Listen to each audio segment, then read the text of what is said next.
people complain about the quality of social media leads versus leads that come from the property aggregators or the property portals such as Rightmove or Idealista. But the leads are very, very different. And to understand the difference, I'm going to tell you an analogy which I think works really well and helps explain why they are so different. So there's a place in London called Savile Row, and anybody who knows London will know Savile Row and know that it's full of tailors. So if you are looking to buy a suit, you will be on Savile Row, or it's highly likely that that's the place you'll go to if you're looking to buy a high-end suit.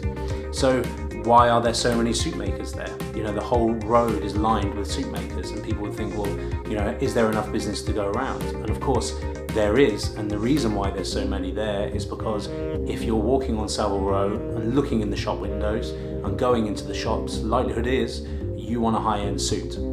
And the portals are pretty much the same. If someone goes to a property portal and sends you an inquiry from a property portal, they have stopped what they're doing, they've gone out of their way to visit the portal, they've had to do an element of work to get to your property and to get to the stage to send you a lead. So they've had to go in, they've had to search, they've had to highlight an area, budget, price, bathrooms, and then they've had to go through the property listings to arrive at your property unless they found it on some featured property slot. So by the time they've sent you that lead, they've already shown quite a lot of intent because they have left where their normal world is and visited another world. Likewise, if I'm going to Savile Row and looking in shop windows and walking into shops, it's because I have high intent. And those people that are on the aggregators have high intent.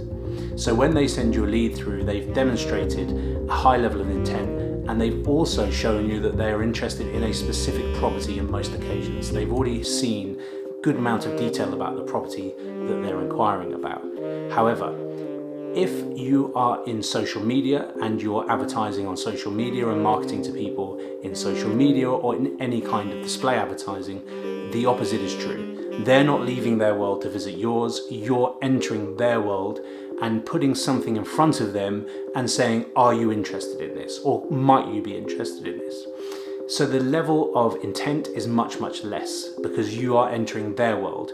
They could be sitting on a sun lounger, they could be eating their dinner, they could be watching TV whilst browsing, and our adverts are designed to arouse their interest and to generate clicks. So by placing this in front of them, it's very easy that someone who has a mild interest, or I could be interested in this, may click through to your advert.